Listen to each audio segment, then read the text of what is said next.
Olá, amigos do programa Falando de Graça. Estamos aqui hoje com mais um programa e agradeço a vocês mandando suas perguntas. E o Bispo está aqui para nos ajudar nas nossas questões, nas nossas dúvidas. Tudo bem, Bispo? Tudo bem, prazer estar aqui com você mais uma vez. E também quero cumprimentar todos os internautas, o pessoal que está assistindo aí na internet, pelo Facebook, pelo YouTube. E muito em breve estaremos na TV com cenário novo, propostas novas e tudo que é de novo no nosso programa Falando de Graça. Suas questões mandadas a nós à luz da Bíblia serão respondidas com muito prazer. E a pergunta dessa semana foi a seguinte: quem matou Ananias e Safira e por quê? Ai, eu tô percebendo que a turma tá querendo mesmo respostas. Vamos lá. Ananias e Safira são dois personagens que o livro de Atos dos Apóstolos, que na realidade seria chamado, e o certo é ser chamado, Atos do Espírito Santo, porque é o momento em que o Espírito Santo desce na igreja e isso é muito bem colocado no livro de Atos 2, e depois disso a igreja, o povo de Deus nunca mais é o mesmo, porque já é o Espírito Santo prometido por Jesus que estaria conosco, nos guiando em tudo que fizermos em nossas vidas. Quando a igreja ela começa a pegar os seus primeiros membros, os seus primeiros cristãos, na realidade, naquela época, as pessoas que tinham fazendas, tinham casas, tinham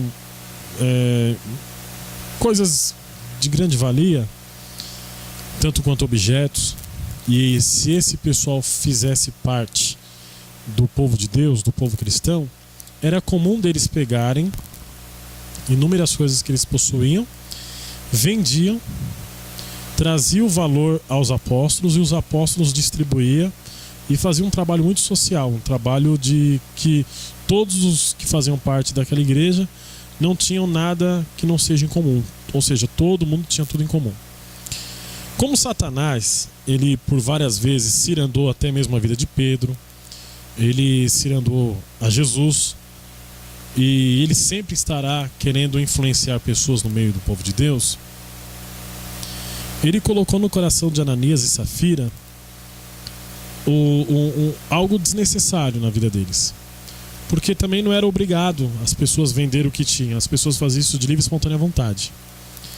E quando eles venderam uma propriedade e disseram que venderam por um tanto, que na realidade não era esse valor, era um outro valor, e trouxeram aos pés dos apóstolos para que os mesmos administrassem, a princípio, quando Ananias vem e a Bíblia relata isso, e ele traz esse valor, mentindo para o apóstolo que na realidade não seria esse preço, né? Ele falou um preço bem menos do que aquilo que eles haviam vendido.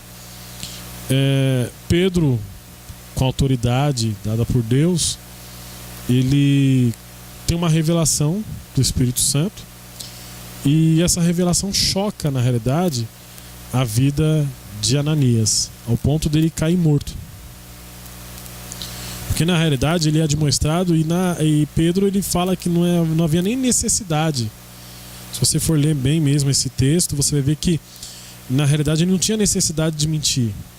Ele poderia ter trazido o valor que ele quisesse e poderia ter ficado com o valor que ele guardou. Ou seja, a morte dele foi consequência da mentira, né? Na realidade ele mesmo se matou.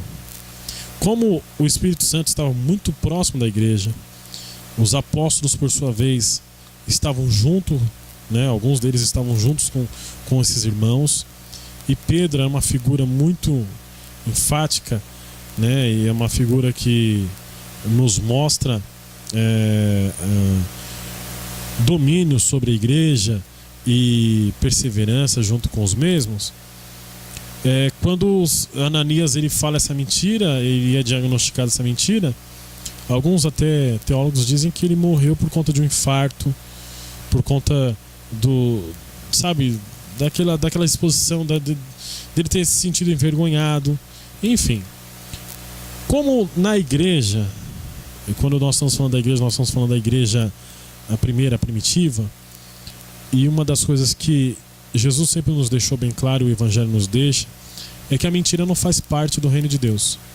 Então, que em Apocalipse diz que os mentirosos não herdarão o reino de Deus. Esta mentira, propriamente dita por ambos, que depois aparece a esposa de Ananias, Safira, e por sua vez também morre logo em seguida, ela veio por influência maligna, e quando ela é diagnosticada, não posso te responder por que Deus permitiu isso, por que Deus assim quis que acontecesse, mas de fato, depois dessa ocorrência, as pessoas tiveram mais temor com relação às coisas de Deus. Aí você fala, hoje nós estamos numa época em que a mentira é comum. É comum. A omissão e a mentira é comum no meio das pessoas. E ninguém morre por conta da mentira. Você pode ver que ninguém morre. A princípio, ninguém morre fisicamente. Mas todo aquele que anda com a mentira nos lábios e na sua vida, ele na realidade já morreu há muito tempo. Por qual motivo? Pelo fato de ninguém acreditar mais nele. E quando ela é diagnosticada, fica pior ainda. Porque a pessoa perde confiança, a pessoa ela deixa de ter pessoas que confiam nela, para agora ela viver uma solidão e dentro de uma ilusão que ela mesma criou para si. Embora há pouco tempo teve um pastor nos Estados Unidos que, por um motivo de coerência e por um motivo de arrependimento, ele confessou o pecado publicamente perante a igreja, perante sua esposa, de que ele estava em adultério, uma relação extraconjugal. Logo quando ele terminou de falar e relatar à igreja o que estava acontecendo, ele morreu no altar. Não estou dizendo que foi Deus quem o matou, não estou dizendo que isso foi propriamente Deus que assim o quis, mas o resultado da mentira, o resultado de algo que está guardado a 7 chaves, e o resultado e a profundidade que isso pode causar no ser humano, pode se levar sim à morte. Pode. Então, na igreja, principalmente, onde todos querem e vão atrás da igreja e participam dos cultos e das programações da igreja, é para que os mesmos possam ter o quê? Os mesmos possam ser abençoados, curados, enfim. As pessoas vão à igreja para que os seus problemas sejam de alguma forma solucionados.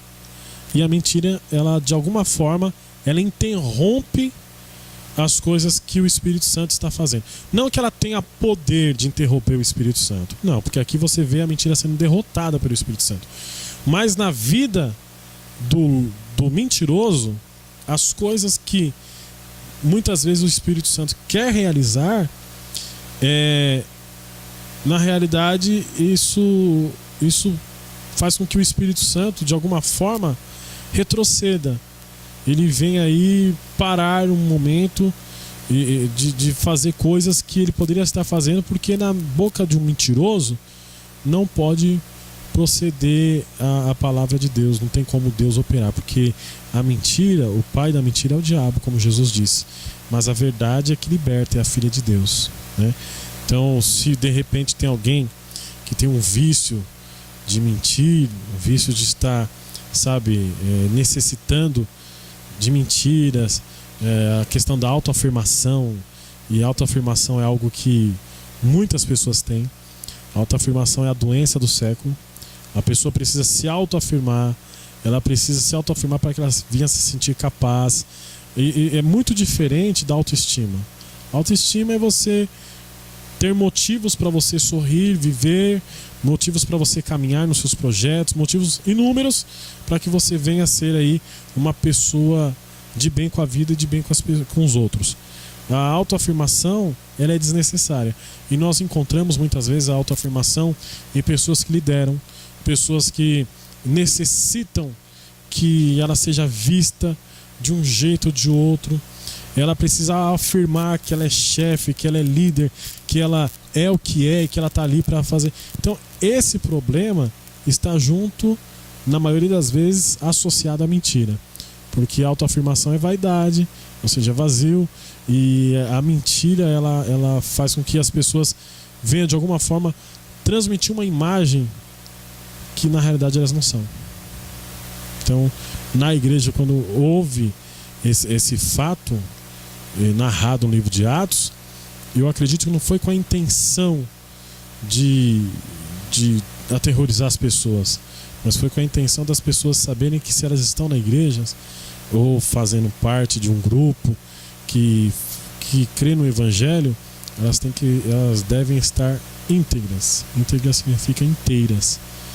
Ananias e Safira não tinham problema algum de ter doado o valor que eles gostariam de ter doado. Eles não precisavam mentir. Desnecessário, porque ninguém consegue mentir para Deus nem para o Espírito Santo. Seja sincero. Mas eles queriam mentir, na realidade, para o Espírito que estava guiando a Pedro e a igreja, levando uma mentira, dizendo que o valor era inferior àquele da qual eles haviam vendido, e isso ocasionou a morte deles. Se eles tivessem dito assim, olha, nós trouxemos tal valor porque de outro valor a gente vai precisar, ou se não tivesse nem dito, falar assim, olha, nós vendemos e queremos doar este valor aqui para a igreja, não teria problema algum. Mas o problema é que eles achavam que Deus não era onisciente, onipresente, né, nem onipotente. Então esse é um recado da igreja primitiva, relatado por Lucas, que é o escritor do livro de Atos, para que nós possamos, de alguma forma, nunca querer mentir para o Espírito Santo de Deus. Porque o resultado da mentira, você mentir para Deus, é a morte. Seja ela física ou seja ela espiritual. Obrigado mais uma vez pela sua resposta. Amém. E aguardo mais questões. Aguardo vocês pelo Facebook,